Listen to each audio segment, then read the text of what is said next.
Okay, so we're back from the Apple store. Got my bag here, it says Apple on it, and now we're going to unbox the iPhone X. Very good. Here's the phone, nice box. And here's some instructions that we're going to look at in a minute.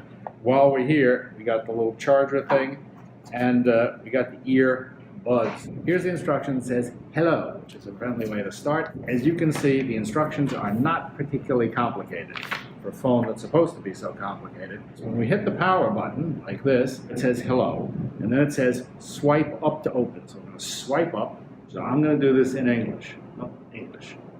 Select your country or region. United States. Can you imagine if you hit Japanese for the first time? You would be finished before you got started.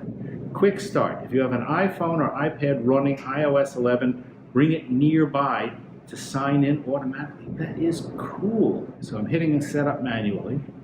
Set up manually. Choose a Wi-Fi network. So I have a lot to choose from here. Okay, look, it worked. Connected. It may take a few minutes to activate your phone. Well, we'll be back after it activates. It says it takes a few minutes, so Lisa and I are going to have a cup of coffee while we wait. We'll be back in a minute. We're back. It took a few minutes to find it, but it did activate. And now the next card that comes up says Face ID. This is one of the really weird things about this. It's a brand new feature. I like a button myself, but we'll see if this works. iPhone can recognize the unique three-dimensional features of your face to unlock automatically. Use Apple Pay and make purchases from iTunes and App Store. Face ID continue. Okay, here we go. How to set up Face ID. First, position your face in the camera frame and move your head in a circle to show all the angles of your face. Look at this. Get started. Okay, I'm moving my head at all the angles, and they got little green lights that show. It's like when you do the fingerprint thing. Okay, and then it did. First, Face ID scan completed. I guess I did that okay. Continue. Move your head slowly to complete the circle. Oh, great, did it. Second face complete. Face ID is now set up. Well, I hope it works. Okay, continue. Create a passcode. Shh, I'm not telling anybody what it is. Now, what makes this different, of course, is no home button, so you have to swipe up from the bottom.